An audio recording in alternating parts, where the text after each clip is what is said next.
Aplauda fuerte a Jesús en esta mañana.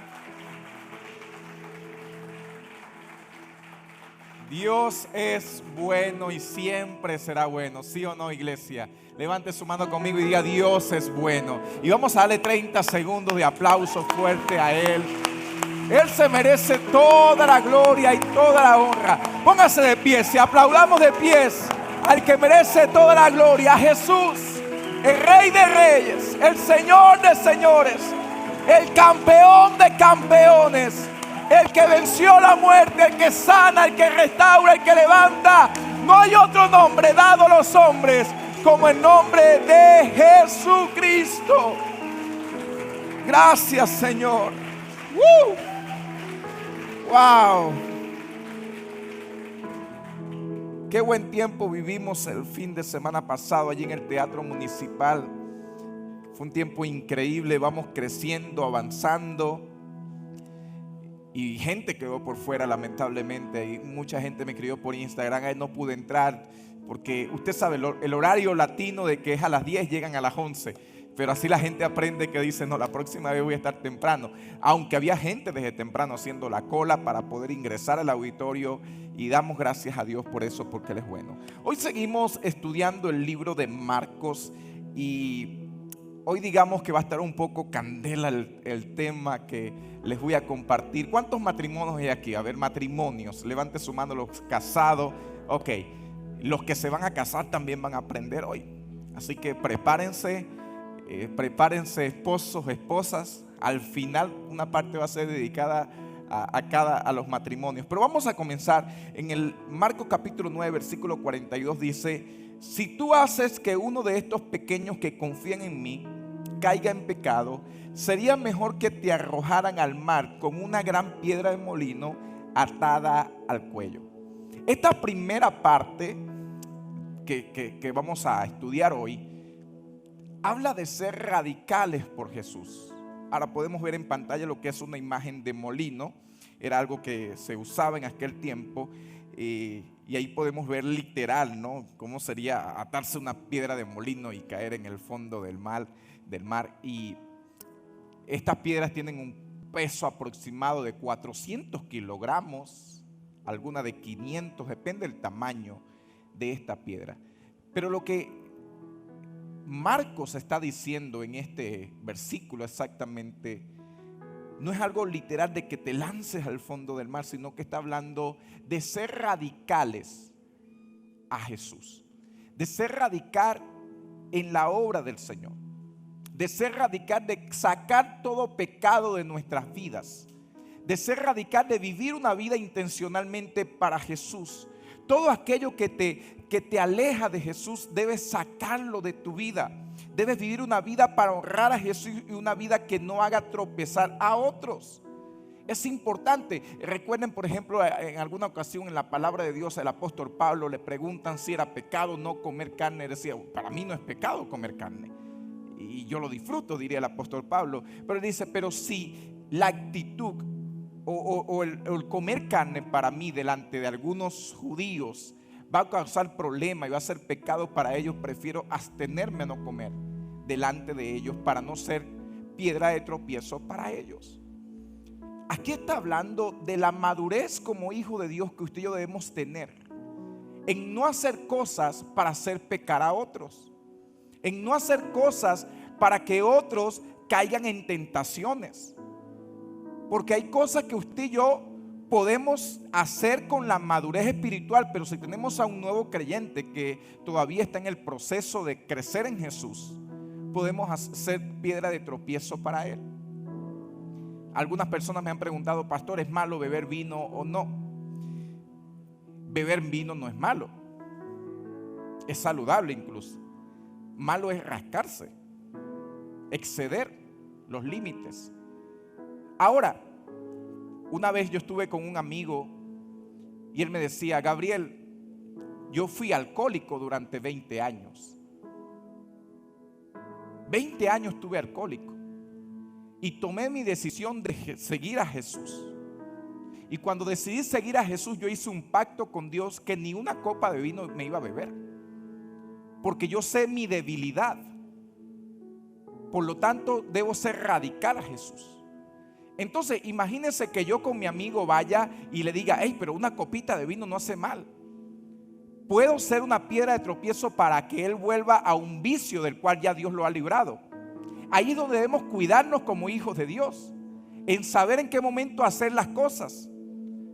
Porque si usted viene de ataduras, usted no puede volver atrás diciendo un poquito no me va a hacer daño, porque ahí se cumple la palabra que un poco de levadura eleva toda la masa.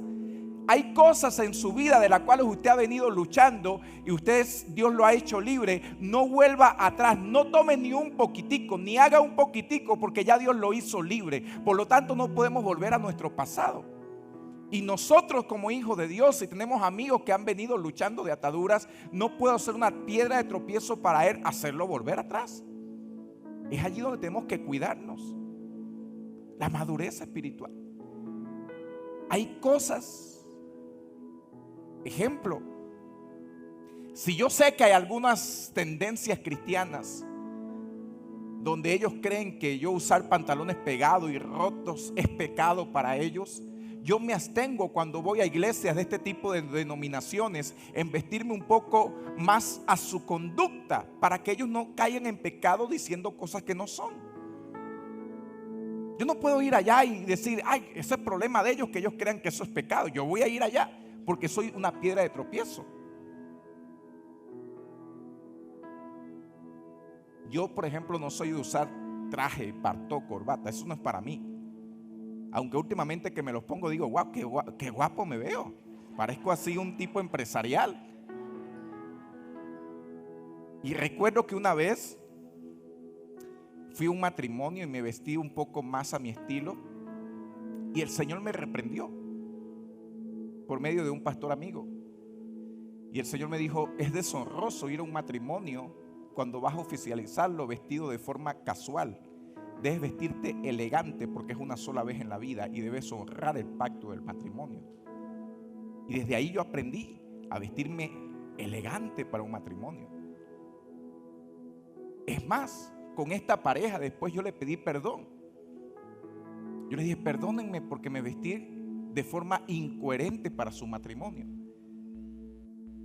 Y sabe, esta pareja se había sentido ofendida por eso. Pero si yo no hubiese pedido perdón, ellos quizás se hubiesen ido de la iglesia enojados. Pero ellos me dijeron, pastor, gracias, porque nosotros sí sentimos esa incomodidad.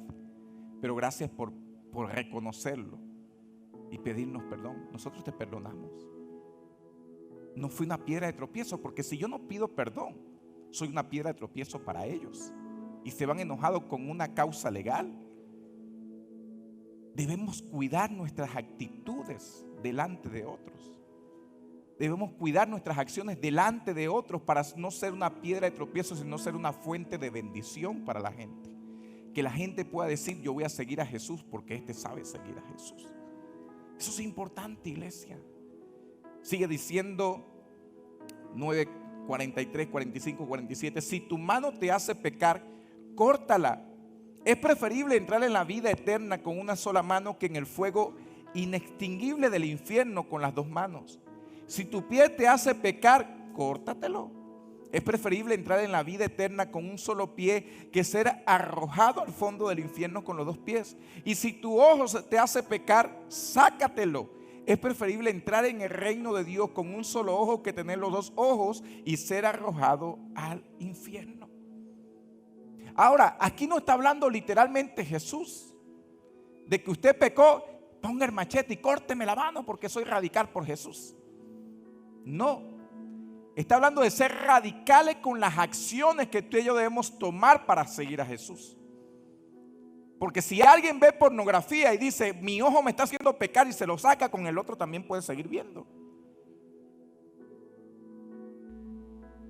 Está hablando de que alejes de tu vida todo aquello que te hace pecar en contra de los valores de Jesús. Amigos, cosas, las mismas redes sociales.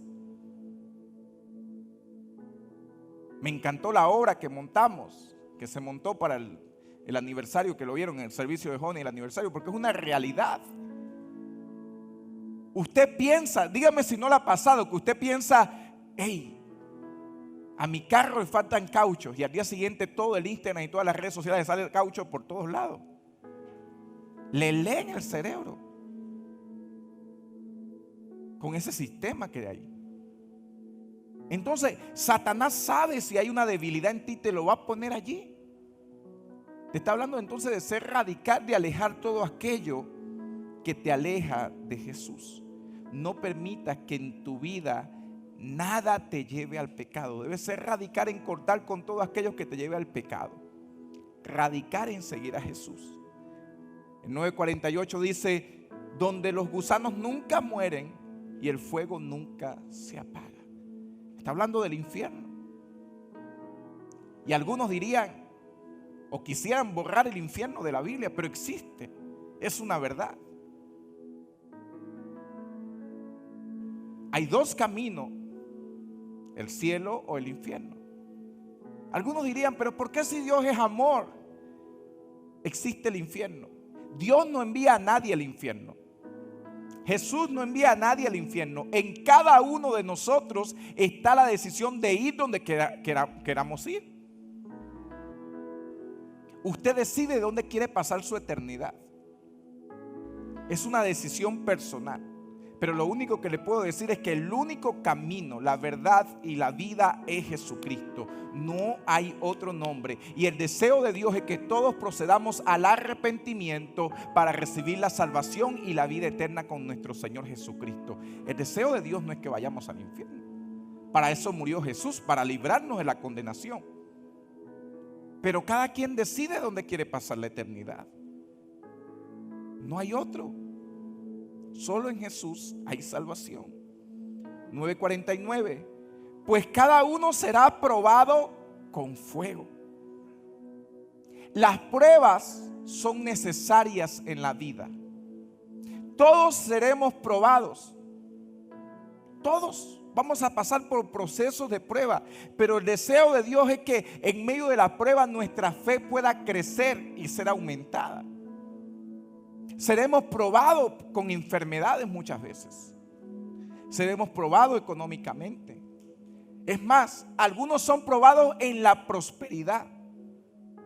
Porque hay gente que le pide a Dios: Señor, prospérame y bendíceme. Y Dios le da para probar su fe. Dios le da para probar su carácter. Y terminan apartándose de Jesús. Están siendo probados también. La escasez y la abundancia también son pruebas. Eres probado cuando no tienes, pero también eres probado cuando tienes mucho.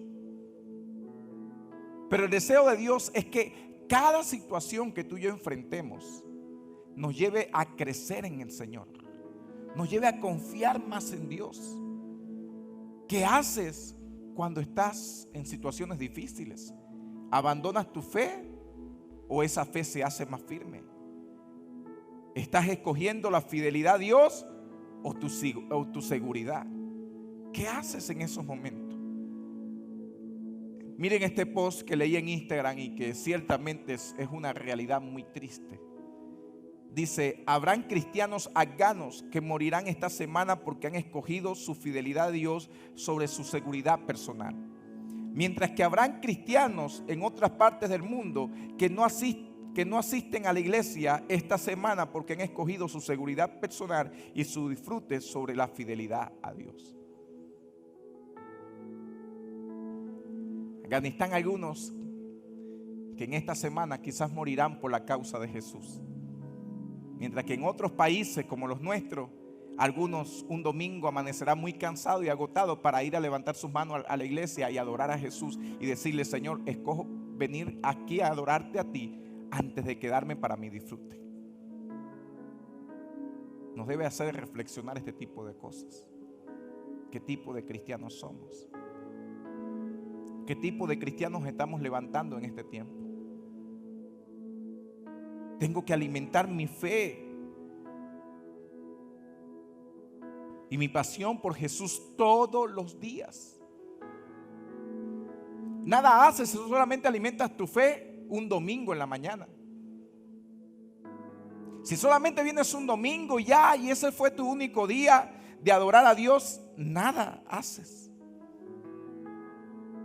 Alimenta tu fe. cada día, cada momento, leyendo su palabra, teniendo intimidad con Él, buscándolo a Él.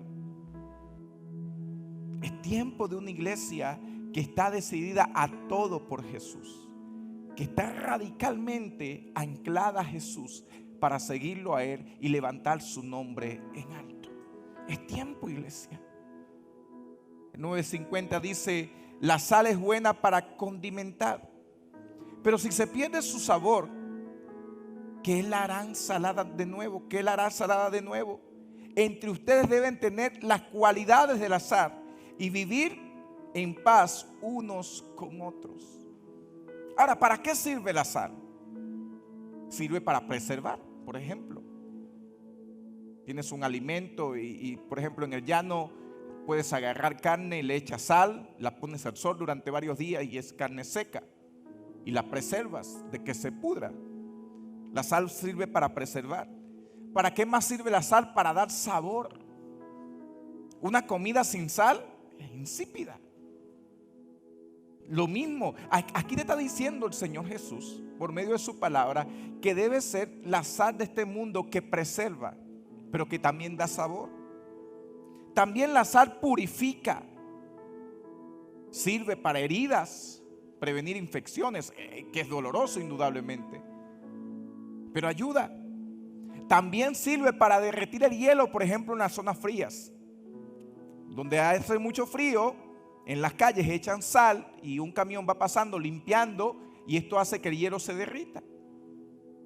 La sal tiene muchas cualidades que la Biblia nos compara de que tú y yo debemos ser como la sal. Ahora, por ejemplo, hay creyentes que creen que cuando salimos a orar a las calles, llevar sal para orar sobre la ciudad y derramar sal sobre la ciudad. Yo no soy a favor de esta tendencia. Porque está hablando de un acto espiritual, es una palabra que usted y yo decretamos y declaramos en el nombre de Jesús. Hay creyentes que creen que unjo a alguien cuando le echo un litro de aceite.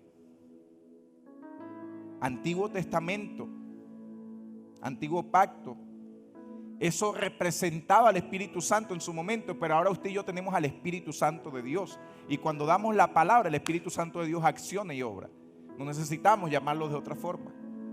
La sal preserva. Debemos ser sal, no solamente en la iglesia, sino en el mundo externo, en todo lugar.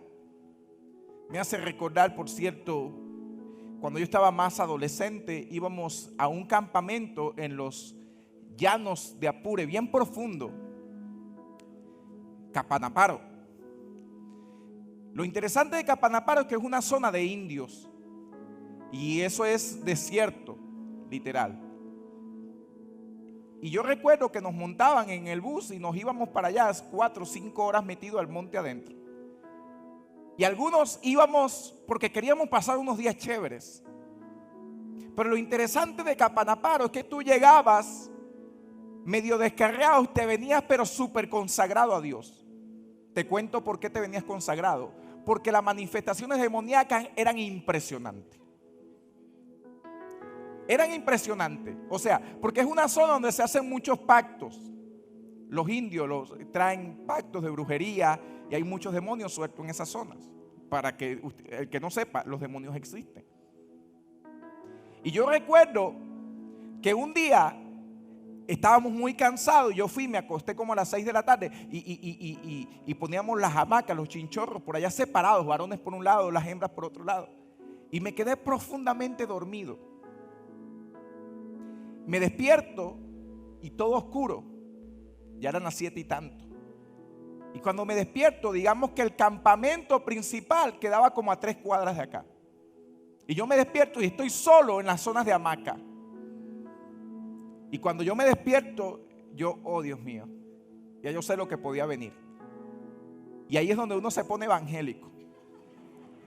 Y yo, Señor, la sangre de Cristo tiene poder. Y yo me levanto con mucho miedo y prendo la linterna. Cuando prendo la linterna tengo a alguien frente a mí. Y no era un ser humano, era un demonio, vestido de indio, como un vaquero. Y yo lo veo, la sangre de Cristo tiene poder. Señor, yo te prometo seguirte toda la vida. Sálvame, por favor.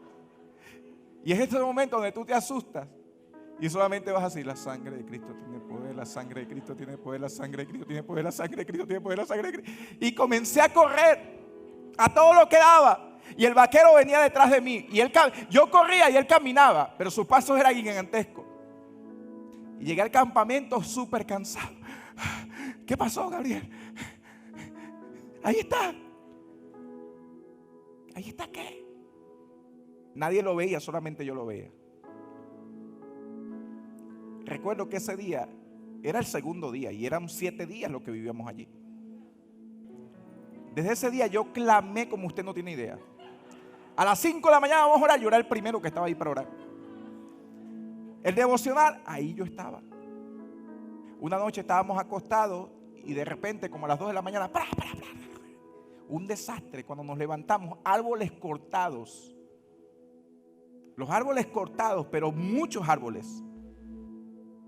No hay otra forma de explicar. Demonios. Y yo recuerdo que muchos jovencitos que iban como yo, quizás a pasar unos días chéveres, éramos los más cristianos de todos. Y veníamos encendidos por Dios. Y ahí Dios levantó muchos jóvenes llenos de su presencia. Porque sabes que hay momentos donde Dios tiene que llevarnos a esos lugares para que nos podamos afianzar en Él. ¿Qué quiero decirte con esto? Vivíamos allí y hacíamos fogatas. Metíamos la leña y la fogata hacíamos vigilia. Y para que la fogata no se apague, ¿qué hay que hacer? Meter leña, meter leña, meter leña. Hay cristianos hoy que ya la leña para ellos se acabó y solamente queda ceniza. Pero Dios te está diciendo en esta mañana: necesito que nuevamente enciendas la fogata y metas leña, que puedas encender tu fuego con el Señor y que tu fogata en Dios nunca jamás se apague. Dios necesita una iglesia encendida por su amor, por su presencia, llena de su Espíritu Santo. Dale un fuerte aplauso a Él. ¿Te estás esforzando por estar conectado realmente con Él? ¿Te estás esforzando por mantener viva la pasión por Jesús? ¿O solamente eres un cristiano que vives de fogatas prestadas?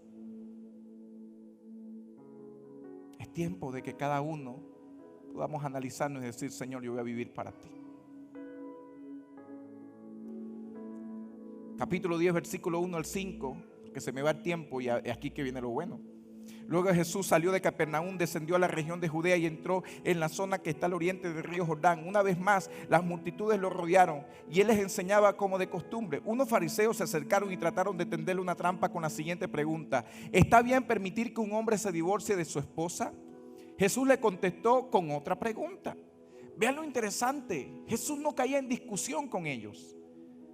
Jesús, y cuando tú estudias el coaching, por ejemplo, yo estudié coaching de asesorar gente y guiar gente, te enseñan que tú enseñas a la gente a responder sus preguntas con preguntas hacia ellos.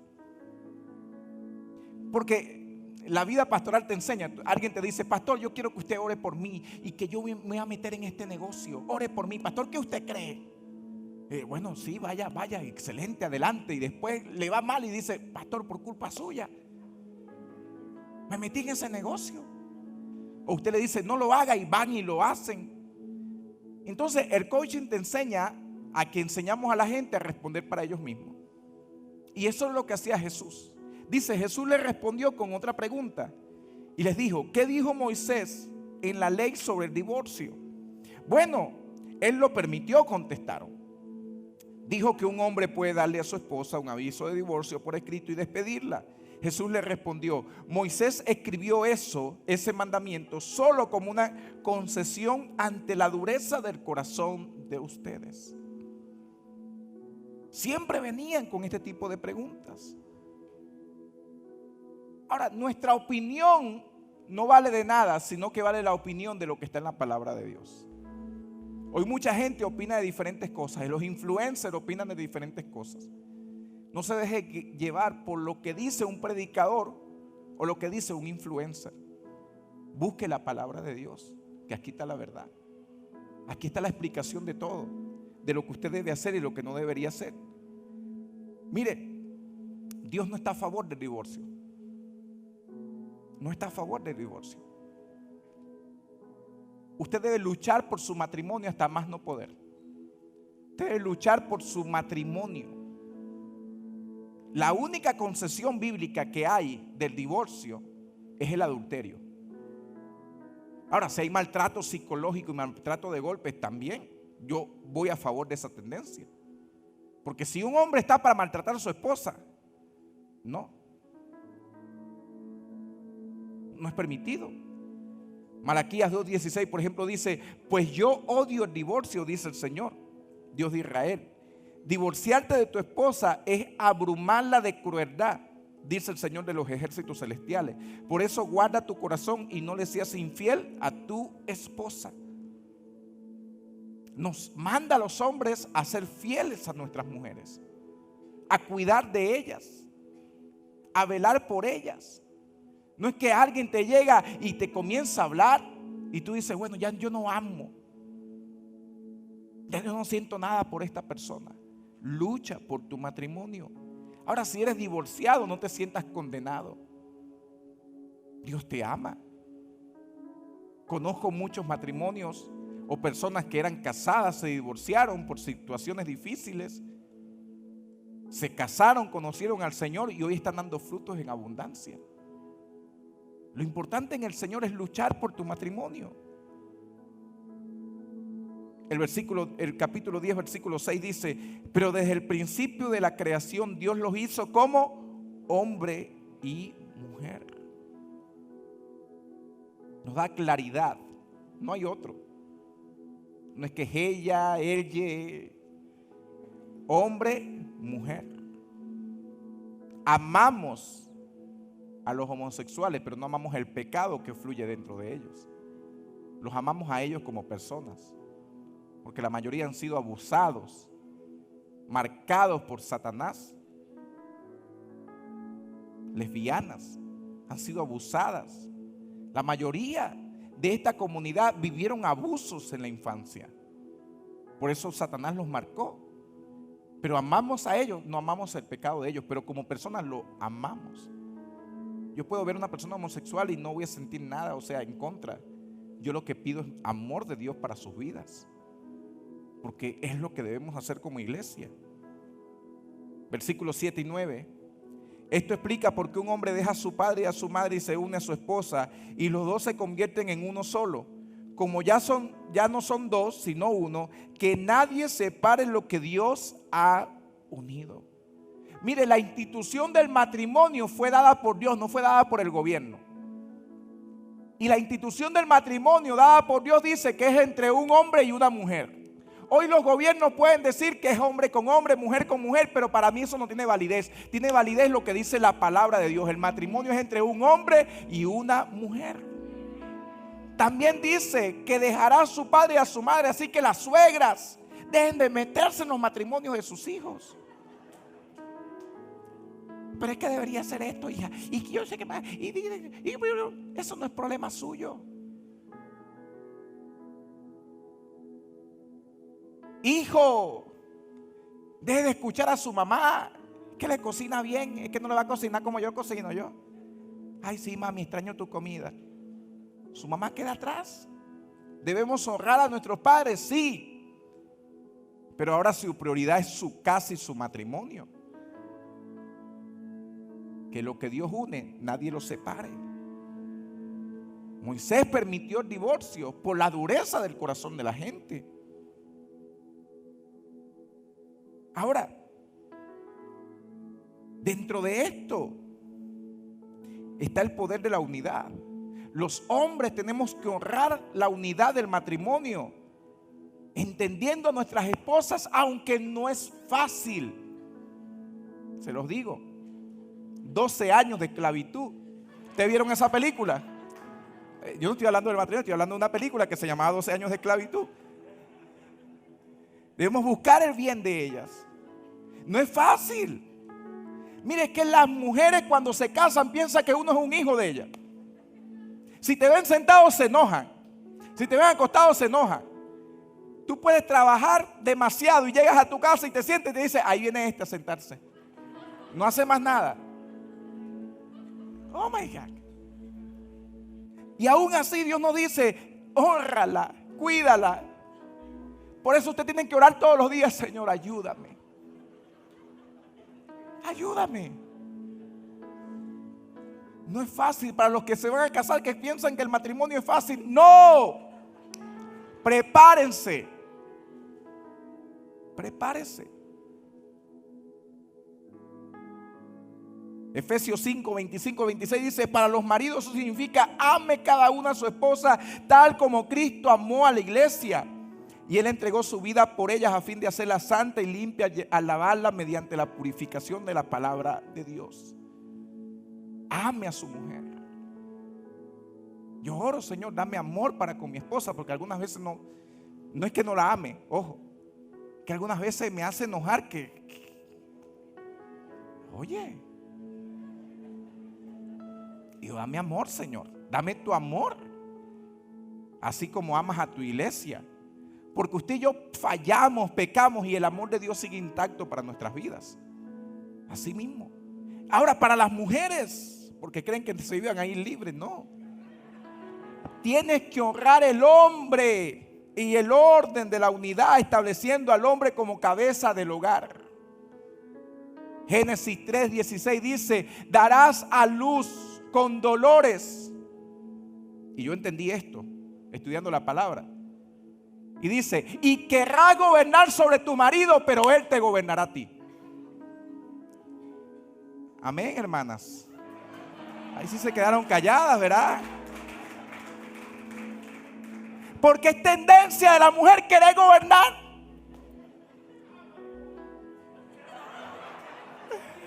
Sé libre ahora. Te quieren decir qué ponerte, qué comerte, qué no comer. Levántate, siéntate, aquí, allá. ¿Creen que la cabeza del hogar primero es Cristo y después el hombre? Hay algunas hermanas que les cuesta decir amén, porque ellas son las que quieren mandar.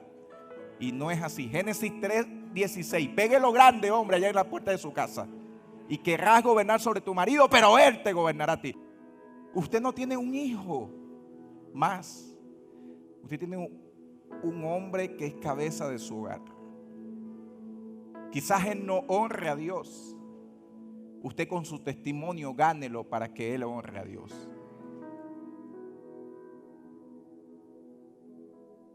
Mire lo que dice Efesios 22:24. Dice, para las esposas eso significa, sométase cada uno a su marido como al Señor.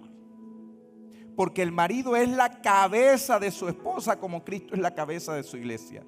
Él es el salvador de su cuerpo, que es la iglesia. Así como la iglesia se somete a Cristo, de igual manera las esposas deben someterse en todo a su marido.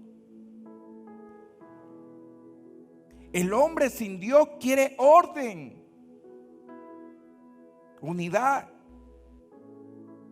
diciendo yo mando, pero no buscan la unidad y el bienestar de su esposa. Porque nada te vale el hombre decir aquí en la casa mando yo, pero no honras a tu familia, no provees, no bendices a los tuyos. Esa autoridad se pierde, se vuelve una autoridad inválida. La mujer sin Dios quiere la unidad sin el orden.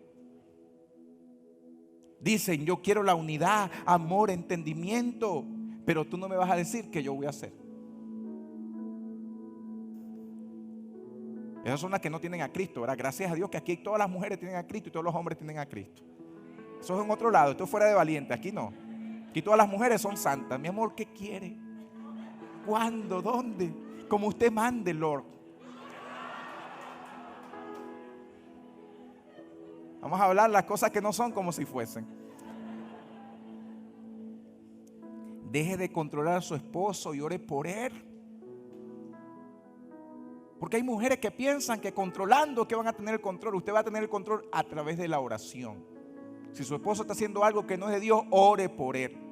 Si su esposa está haciendo algo que no es de Dios, ore por él. Pero ¿sabes qué es poderoso? Es que Dios creó el matrimonio y lo creó en unidad y en orden. Cuando el hombre honra la unidad y la mujer honra el orden, hay armonía en el matrimonio. Unidad y orden. Cuando tenemos a Dios y nos unimos, hay armonía en el matrimonio. Ahora, no es que todo va a ser color de rosa. No es que no vamos a pelear. No es que no vamos a discutir, porque discutimos. Yo discuto bastante con mi esposa. Bastante. Es que no nos caemos a piña. Vaya a pensar, el pastor discute con su esposa. No. Pero le digo, mi amor, no, así no. No me gustó esta pasta. Ah, no, pero está muy sabrosa.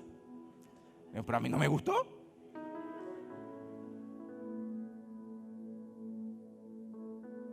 Pero mantenemos la unidad, entendiendo que Jesús es el centro de nuestra casa y de nuestra familia. Que cuando hay diferencia, yo oro por ella y ella ora por mí. Que cuando Jesús gobierna, a pesar de las circunstancias, a pesar de las tormentas, a pesar de lo que venga, nadie separa lo que Dios une cuando Dios es el centro de nuestra casa y de nuestros matrimonios. Por eso nuestra familia debe estar anclada a Jesús. Dale un fuerte aplauso a Él. Y no es fácil. Yo cuando me casé le dije a mi mamá, yo siempre fui desprendido. Mi mamá me llamaba, ¿cómo está, hijo, el matrimonio? ¿Y cómo está María? Y le está considerando, mire mamá, yo la amo a usted mucho. Yo la honro a usted. Pero en mi matrimonio usted no se mete. Porque si no salgo del orden de Dios, dejará a su padre y a su madre y se unirán a su mujer. Si ella tiene defecto, yo corro con los defectos de ella. Y yo soy el que tengo que asumir el compromiso. Usted ore por mí, que Dios me dé sabiduría. Pero usted no opine. Porque hay mamás que opinan hasta qué color tienen que pintar la casa. Mamá, desde ahí nunca se metió en mi matrimonio, ni se ha metido. Porque como esposo establezco el límite. Y como esposo usted también tiene que establecer su límite. Y yo sé que hay padres que no son fáciles, pero establezcan límites para cuidar su matrimonio. Porque si no, el día de mañana van a pasar por procesos muy duros porque usted permitió que otros se metieran. Y cuando otros se meten, crece el veneno de Satanás que daña los matrimonios. Pónganse de pies. Y quiero orar específicamente por los matrimonios en esta mañana. Si tienes a tu esposa, a tu esposo a un lado, tómale la mano. Los que se van a casar, oren por su esposa, por su esposo.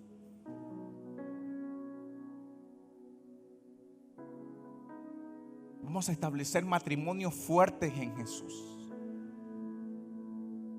Aquí tenemos una pareja que se casó el domingo pasado, Alejandro y Daniela. Fue un acto tan bonito, tan lindo, que ellos honraran a Dios, porque hay muchos que no quieren asumir el compromiso del matrimonio. Hoy voy a casar a otra pareja también esta tarde. Y me alegra poder casar a las personas porque están poniendo a Jesús de primero. Levante su mano al cielo, levante su mano allí. Padre, te damos gracias. Bendigo cada matrimonio de esta casa, Señor. Declaro matrimonios que vivirán en la unidad y el orden que tú mandas, Padre. Declaro, Señor, matrimonios fuertes en ti. Declaro, Señor, que el hombre es la cabeza sujeto a ti por sobre todas las cosas. Declaro, Padre, que las esposas serán honradas por sus esposos, Señor. Que a pesar de las tormentas que puedan venir, tú pones los matrimonios fuertes, Padre. Yo oro por cada joven, cada jovencita que se va a casar, para que tú los unas a la persona correcta, Señor. Desde ya bendecimos cada jovencito, cada jovencita para el futuro matrimonio, declarando que se van a casar bien, que no van a cometer errores. Yo bendigo, Señor, cada familia de nuestra iglesia valiente. Declaramos, Señor, que te vamos a honrar a ti, que en nuestra casa tú eres la cabeza, Jesús, que en nuestra casa tú eres quien gobierna, Señor. Declaro, Padre, que tú pones en mi corazón ese amor hacia mi esposa, para honrarla, para valorarla, para entenderla, aunque muchas veces no es fácil, pero declaro eso sobre mi vida y sobre cada vida de los hombres, de los que están aquí. Pero declaro, Señor, que cada mujer será una mujer, Padre, que va a atender bien a su esposo, va a ser una bendición, van a ser sujetas a su marido. Y declaro que son matrimonios fuertes, que lo que tú has unido, nadie lo pueda separar, Señor. Y también declaro que vamos a vivir radicalmente para ti, Jesús. Corta en nosotros todo aquello que nos pueda alejar de ti, que nos aparta de ti. Relaciones con personas, ataduras que hemos traído del pasado. Hoy cortamos con todo aquello que nos aparta de ti. Yo declaro que vivo para ti, Señor, que vivo para honrarte a ti, para honrar tu palabra, que soy tu hijo y voy a levantar tu nombre en alto. Gracias por cada familia. Te damos en esta mañana, en el nombre de Jesús. Amén.